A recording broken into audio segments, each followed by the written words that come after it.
Greetings from Chapel Hill, North Carolina. My name is Danny Gotham. I'm disappointed that I can't be with you all in person for the celebration of the life and work of Peter Ostroushko, but I can still check in from afar and share some remembrances. I wanted to tell you a story about one October day in 2007 that I spent with Peter.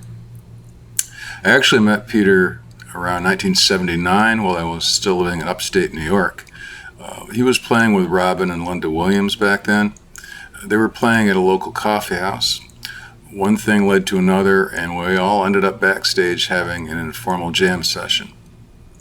It was instant friendship and instant simpatico. Over the ensuing years, I would periodically cross paths with Peter, usually but not always in upstate New York. In 1990, I moved to Chapel Hill to pursue my master's degree, and I continued to teach and perform. In 2007, out of the blue, he contacted me about doing some shows with him. I hesitated at first, but then I realized that it would be a golden opportunity. So I signed on, and we began performing together.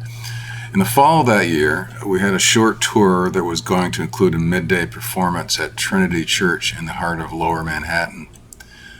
Before we left, he told me that he was hoping that we could work up a duo performance of a piece that he wrote entitled Meditation on the Thin Space at St. Paul's Chapel.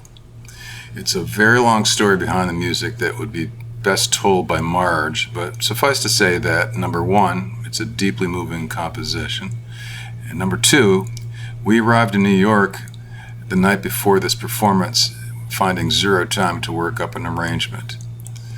The hotel where we were staying was in the heart of Manhattan. We found a great Thai restaurant, which was a standard thing with Peter, of course. We walked around the streets a bit, and then we came back to our rooms and went to bed. It probably was because we were in New York City and the restless energy there is palpable, but I simply could not sleep at all. I decided to use a sleepless night to my advantage. So I got out my portable CD player, put on Peter's recording of Thin Space, and began to transcribe the piece by ear. When we got to Trinity Church the next morning, I was running on zero sleep, but I still felt okay. We did our sound check, and we had about an hour before the performance. I pulled up my handwritten arrangement and asked Peter if he wanted to give it a go backstage. He said yes. We ran through it once, and he said we were good. It ended up being the last piece in the set. To this day, it remains one of my all-time favorite Peter compositions. There's a comical footnote to share. Remember that the performance at Trinity Church was in the middle of the day. It was around lunchtime. When we left New York City, we headed to our next performance somewhere in Pennsylvania.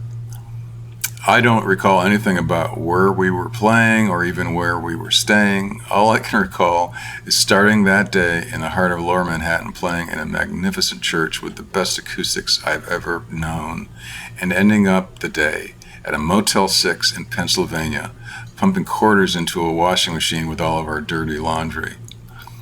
Thus, that day ended up summing up quite succinctly the life of many working musicians.